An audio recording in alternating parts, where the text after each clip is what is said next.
Hi guys, so in today's video we will analyze Fedbank Financial Services. So Fedbank Financial Services का पहले business model देख लेते हैं। तो दे आर NBFC प्लेयर है and उनके मतलब मेजॉरिटी तीन कैटेगरी में लेंडिंग करता है। एक हो गया आपका गोल्ड लोन, एक हो गया आपके बिजनेस लोन एंड दूसरा हो गया आपका मॉर्गेज लोन। मॉर्गेज लोन मतलब ये कोलैटरल रखे लोन अगेंस्ट प्रॉपर्टी हो गया। तो वो होता है, एक स्मॉल टिकट साइज वाला है एंड एक थोड़ा मेजर हायर टिकट साइज वाला है। उनके दो उसमें है। तो secured book contributes to around 86-87% of the AUM। तो मतलब सिक्योर्ड में कौन सा आ गया, एक गोल्ड लोन आ गया एंड एक मॉर्गेज लोन मतलब लोन अगेंस्ट प्रॉपर्टी वाला जो सेगमेंट। एंड जो अनसिक्योर्ड वाला है that is your business loans, तो दैट इज 13% रिमेनिंग। तो इनका मतलब देखेंगे ना तो बहुत ही अच्छा ग्रोथ बहुत सब अच्छा है। All the parameters are good, but mainly तो आपका जो मेन तो एंडिंग में जो आपका अर्निंग्स पे सब अर्निंग्स खराब आया तो मतलब कुछ फ़र्क ही नहीं पड़ा, फिर आप कितना भी ग्रोथ लाओ। ऐसा ही मतलब सिमिलर प्रॉब्लम हुआ था पूना वाला फिनकॉप को इन Q2। इनका अभी Q3 में प्रॉब्लम हुआ है, इनका ही सिमिलर Q2 में प्रॉब्लम हुआ था। तो इनका भी मतलब देखूंगा ना तो इन्होंने भी वन टाइम प्रोविज़न किया था। ये टाइम पे पूना वाला ने भी किया था, तभी उनका मैनेजमेंट भी चेंज हुआ था।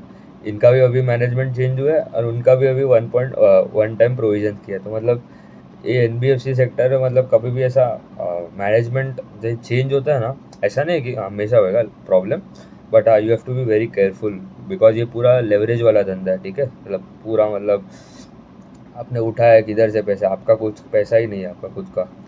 तो इनका देखूंगा तो AUM का size around 15,000 crore and their growth was around 39%, मतलब लगभग 40% का AUM का ग्रोथ था, मतलब बहुत ही अच्छा ग्रोथ था। डिसबर्समेंट्स ऑल्सो ग्रू अराउंड 31%, तो ये भी अच्छा है। और ऐसे टाइम पे तो मतलब कोई डिसबर्समेंट पे कुछ फोकस ही नहीं कर रहा है कोई भी कंपनी। आप ले लो MSME, मतलब इनका majority is your mortgage loan, loan against affordable housing में, मतलब थोड़ा अफोर्डेबल हाउसिंग तो नहीं बोलूँगा, लैब वाला बिजनेस ज़्यादा है। तो मतलब all the companies in the MSME वाला सेगमेंट भी लाइक योर SBFC फाइनेंस हो गया, उनका भी कोई डिसबर्समेंट्स पे कोई ध्यान नहीं दे रहा है। मनी बॉक्स फाइनेंस का ठीक है, वो छोटा साइज है उनका है। 5 स्टार का भी उतना मतलब प्रॉब्लम, उन्होंने तो गाइडेंस कम कर दिया। तो ये सेक्टर में मतलब थोड़ा क्या बोल सकते हैं, थोड़ा नहीं मतलब micro finance is the main problem, जो मतलब पूरा अनसिक्योर्ड सेगमेंट है। इनका around 87% of the book is secured, तो इसलिए उनको ज़्यादा प्रॉब्लम तो नहीं है। बट हाँ, फिर उसके बाद देखते हैं फिर उनका नेट इंटरेस्ट इनकम जो होता है NII दैट ग्रू अराउंड 31%। फिर PPOP जो प्री प्रोविजनल ऑपरेटिंग प्रॉफिट होता है दैट ऑल्सो ग्रू अराउंड 31%। उसके बाद आता है मेन आपका पैट डिग्रू 71%। अभी क्यों हो गया, ठीक है। इनकम स्टेटमेंट में आप देखे हुए बेसिकली पहले आपका आता है इंटरेस्ट अर्न, इंटरेस्ट एक्सपेंस, फिर आपका नेट इंटरेस्ट इनकम, फिर आपका अदर इनकम के साथ फिर आपका आता है टोटल इनकम एडिशन करके, फिर आपका आता है operating cost and then you get your PPOP grew 31%। वहाँ तक सब बराबर है इनकम स्टेटमेंट में। उसके बाद आता है आपका इम्पेयरमेंट कॉस्ट, जो प्रोविजन होते हैं आपके, प्रोविजंस ग्रू 4.2x हो गया प्रोविजंस। मतलब if you are providing 1 rupee last year in this Q3, तो you have to provide now 4 rupees for that same amount. तो मतलब प्रोविजंस इज बेसिकली, और मतलब आपको कितना लग रहा है कि प्रॉब्लम होने वाला है आगे जाके, मतलब अगर कस्टमर का एसेट क्वालिटी ख़राब हो रहा है, डेलिंक्वेंसीज बढ़ रहे हैं, कस्टमर टाइम पे नहीं कर रहा है लोन, आपके जो पार रेशियोज हो गए, SMA बकेट्स जो हो गए, स्टेज 1 स्टेज 2 हो गए, SMA हो गया, स्पेशल मेंशन अकाउंट होता है वो सेम ही होता है, पार DPD बोलो, डेज पास ड्यू, सब सेम ही होते हैं ऑलमोस्ट। उधर अगर उधर प्रॉब्लम हो रहा है तो आपको प्रोविजंस बढ़ाने पड़ेंगे, तो क्रेडिट कॉस्ट भी बढ़ जाएगा, क्योंकि credit cost is what, your provisions divided by your total assets. अगर कुछ ना समझे कंपनी में तो we look at the ROE numbers का डायरेक्शन, ROE का डायरेक्शन देखना है एंड क्रेडिट कॉस्ट का डायरेक्शन देखना है। Credit cost should come down and ROE number should move up. तो पैट डिग्रू 71%, इसलिए अभी पैट डिग्रू 71%, तो आपका ROA एंड ROE भी मतलब नीचे जाएगा। तो ROE कितना हो गया, 3% का ROE हो गया। And last quarter, in fact last quarter ही मतलब Q2 में उनका ROE था अराउंड 11%। तो मतलब इतना सडन डिक्लाइन आ गया इतना, क्योंकि प्रोविजंस किया, 1 टाइम प्रोविजन किया। फिर ROA उनका 0.6% हो गया वर्सेस 2.1 क्वार्टर ऑन क्वार्टर। तो कंपनी ने ना Q1 of FY25 in March of 2024, तभी कंपनी ने बोला था कि हमारा ROE जो है वो 14% के ऊपर जाएगा, ROA हम लोग का 2.75 के आसपास रहेगा, Q1 में बोला। फिर Q2 में उन्होंने गाइडेंस कम किया, ROE का अराउंड 2.5 कर 2.4 के आसपास कर दिया, तो ऑटोमेटिकली ROE भी थोड़ा डिक्लाइन ही हो जाएगा, कम ही हो जाएगा, क्योंकि क्या होता है ROE is basically ROE multiply by leverage, अगर लेवरेज भी सिमिलर ही रहता है तो ROE कम्स डाउन। अभी कितना आ गया, ROE 3% के आसपास आ गया है। फिर उनका देखूँ तो credit cost that was around 4.2% quarter and 4.2 था अभी वर्सेज 1.5% क्वार्टर एंड क्वार्टर, क्योंकि ये वन टाइम प्रोविजन किया इसलिए प्रोविजन बढ़ गया। आपका credit cost is what, provision divide by total asset, तो मतलब अगर न्यूमरेटर बढ़ गया आपका and denominator is almost similar तो प्रॉब्लम होगा, मतलब बढ़ जाएगा जो आंसर होगा। फिर उनका जो 1+DPD होता है, 1+DPD is what, DPD stands for your days past due, and 1+ मतलब ऐसे कस्टमर्स जिसके at least 1 day has passed from the date of the EMI and they still not they haven't paid the EMI, so that was around 7.5% versus 7.3 quarter on quarter। And उनका 30+DPD is basically ऐसे customer जिसके at least 30 days have passed from the date of the EMI due date and उन्होंने अभी तक पे नहीं किया EMI, interest पे नहीं किया उनका, तो अभी that is around 4.4 versus 4 quarter and quarter, तो मतलब वो भी बढ़ रहा है तो प्रॉब्लम हो रहा है। फिर उनका जो GNPA था, gross non performing assets, is basically आपके अगर आपके 90 days हो गए, 90+DPD बेसिकली और GNPA ऐसा समझ लो, तो that is around 1.9% versus 1.8% quarter and quarter, मतलब 3 महीने तक का पेमेंट नहीं किया है जो कस्टमर है उसने, तो उसका जो पैसा का अमाउंट जो आएगा outstanding that will fall into your GNPA। फिर उनका net non performing assets was around 1% versus 1.43 quarter and quarter, तो ऐसे तो NNPA कम हुआ है, पर ये कम क्यों हुआ है, क्योंकि GNPA थोड़ा बढ़ा, ठीक है, GNPA was around 1.9 versus 1.8, NNPA कम हो गया 1% वर्सेज 1.43 क्वार्टर एंड क्वार्टर, तो आप बोलोगे NNPA तो इम्प्रूव होगा, ऐसा नहीं है। GNPA जो होता है उसमें से आप हम जो सबट्रैक्ट करते हैं दैट इज योर प्रोविजंस, उसके बाद आता है आपका NNPA, तो प्रोविजन इतना बढ़ गया क्योंकि क्रेडिट कॉस्ट बढ़ गया, तो वो देखना पड़ेगा। मतलब ऐसा तो मतलब I think this company is very good in terms of growth, but उनका जो मेन तो बॉटम लाइन है, ठीक है, पैट आपका किधर जा रहा है, एसेट क्वालिटी का कैसा है, वो तो ख़राब हो रहा है, तो फिर को क्या फ़ायदा ग्रोथ का। अभी वैसे ही पूना वाला फिनकॉप को भी देख लो, उनके लिए मतलब AUM का ग्रोथ लाना मतलब पैसा देना तो क्या बड़ी बात थोड़ी है, तो 40 मतलब आप ऐसा बोल दो कि मैं पैसा दे रहा हूँ, लाइन लग जाएगा आपके लिए, आपका मतलब उधर, तो मतलब लेने तो आ ही जाएगा पैसा। फिर आपका कलेक्शन पे मेन फोकस होना चाहिए ना, कलेक्शन आ रहा है कि ना, आपने जो दिया है लोन उसका पेमेंट आ रहा है कि नहीं, दैट इज इम्पॉर्टेंट। फिर उनका yield is basically the rate at which Fed Bank will lend to its customers, so that was around 17.5% versus 17.3 quarter on quarter।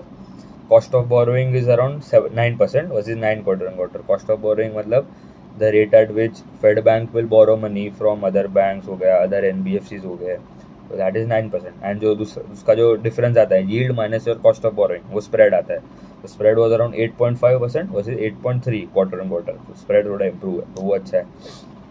And अभी कंपनी ने बोला है कि हमारा तो अभी प्रॉब्लम हो रहा है कि ROE नंबर्स कम हो गए, वन टाइम प्रोविज़न कर दिया इन्होंने, 71% मतलब डिक्लाइन आ गया YOY नंबर्स में तो इन्होंने बोला है कि हम अभी ज़्यादा we will focus on the secured वाला बुक, तो उनका अराउंड 87% ऑफ द बुक जो है दैट इज सिक्योर्ड एंड 13% जो है दैट इज अनसिक्योर्ड, वो जो बिजनेस लोन वाला सेगमेंट MSME वाला जो है उनका ही लास्ट ईयर ही YOY ये नंबर जो सिक्योर्ड वाला था दैट वाज अराउंड 84%, तो मतलब बढ़ाया है, ठीक है, मतलब अच्छा कर रहे हैं, सिक्योर्ड वाले पे ज़्यादा फोकस कर रहे हैं। तो सिक्योर्ड वाले में मेन प्रॉब्लम ये है कि जो यील्ड होता है वो थोड़ा कंप्रेस हो जाता है।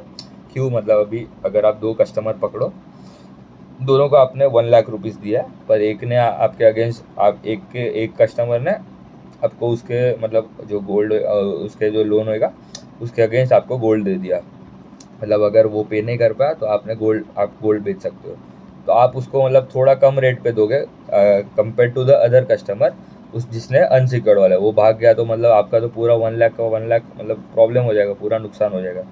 तो वो अभी सिक्योर्ड में ज़्यादा फोकस कर रहे हैं, तो इसलिए उनका आगे जाके थोड़ा निम्स जो है मतलब निम्स का स्प्रेड जो है वो थोड़ा नीचे आ सकता है। ऐसे ही मतलब प्रॉब्लम हो रहा है उज्जीवन स्मॉल फाइनेंस बैंक जो है उनका भी देखूंगा ना, तो उनका भी अराउंड पहले अभी उनका अराउंड 40% के आसपास आ रहा है बुक इनसिक्योर्ड, पहले तो उनका बहुत ही कम था, 25% ही था सिक्योर्ड, तो अनसिक्योर्ड में ज़्यादा था, मतलब उसमें वो ज़्यादा चार्ज कर सकता है जो रेट पे, तो यील्ड उनका पड़ा था अराउंड, उनका जो निम्स था that was in the range of around 9.5% के आसपास। बट अभी वो बोल रहा है कि आगे जाके हम लोग का जो निम्स है that would be less than your 9% के नीचे आ जाएगा। तो मतलब वो भी प्रॉब्लम है कि मार्जिन थोड़े कम हो रहे हैं, नेट इंटरेस्ट मार्जिन। फिर उन्होंने बोला है कि in 1 to 2 years they are targeting that जो सिक्योर्ड वाला पोर्शन है, मतलब द 87% जो है जो मॉर्गेज लोन पे वो ज़्यादा फोकस करना है। तो mortgage loan contributes to around 51%, the remaining 35 in your gold, and जो दूसरा तो वो पूरा सिक्योर्ड हो गया, एंड जो दूसरा बिजनेस है दैट इज 13%। तो they are telling that in next 1 to 2 years the mortgage loan वाला segment will become around 60%, and जो दूसरा जो बिजनेस लोन वाला है that will come to around 5% के आसपास। तो ये एक अच्छा है कि मतलब वो सिक्योर्ड पे ज़्यादा फोकस कर रहे हैं। बट एक दूसरा डिसएडवांटेज वही है कि उनका जो यील्ड होएगा, जो मतलब आपका जो स्प्रेड आता है दैट वुड बी लेस, जो क्योंकि द मॉर्गेज इज सिक्योर्ड वाला सेगमेंट, तो वहाँ पे मतलब आप इतना चार्ज नहीं कर सकते but not at the rate at which you are charging in business वाला segment. And they have told that, उनको पूछा था कॉन कॉल में कि क्या अभी गाइडेंस क्या है आपका कि फॉर ROE एंड ROE मतलब इतना कम हो गया आपका। उनका पहले 14% बोला था, 14% प्लस, फिर क्वार्टर कम्प्लीटली मतलब 12 आ रहा है, फिर 11 हुआ, फिर अभी 10 के आसपास 10.9 हो गया, एंड अभी तो 3 हो गया। मतलब ROE का डायरेक्शन देखो नीचे जा रहा है, क्रेडिट कॉस्ट ऊपर जा रहा है, मतलब that is a problem. But हाँ, उन्होंने बोला कि Q4 में the credit cost will be around less than 1%। तो उनका गाइडेंस था क्रेडिट कॉस्ट का अराउंड 0.8 to 1% के आसपास, और वो अभी थोड़ा बढ़ गया है। ठीक है, ट्रैक करना पड़ेगा। ग्रोथ में तो कुछ प्रॉब्लम नहीं है, बट मेन उनका है एसेट क्वालिटी। एसेट क्वालिटी मतलब ये आपका जो ROE नंबर्स खराब हो गए, फिर क्योंकि वन टाइम प्रोविजन, अभी कोई भी ऐसे वन टाइम प्रोविजन कर देता है, फिर 3 क्वार्टर के बाद फिर से वन टाइम प्रोविजन करता है, तो मतलब ऐसा कंपनी भी नहीं चाहिए हमको। फिर उनका जो DPD बकेट्स जो है वो भी मतलब थोड़ा क्या बोलते हैं, डेलिंक्वेंसीज बढ़ रहे हैं वहाँ पे भी, तो ट्रैक करना पड़ेगा। Growth is not a problem, but हाँ ROE एंड ROE का डायरेक्शन देखना पड़ेगा। एंड नेक्स्ट क्वार्टर देखते हैं कि कैसा आता है उनका रिजल्ट। बट अभी जैसे मतलब सिचुएशन है, all the companies in the unsecured वाला segment like your microfinance space में हो गए, तो उन्होंने बोल रहा है कि अभी से मतलब द बॉटम इज़ नियर, मतलब हमारा जो मतलब इससे तो और ख़राब तो होएगा नहीं हम लोग का जो एसेट क्वालिटी है, और यहाँ से दे आर एक्सपेक्टिंग दैट वो स्टेबलाइज होने वाला है। माइक्रो फाइनेंस स्पेस का बात कर रहा हूँ। ठीक है, थैंक यू।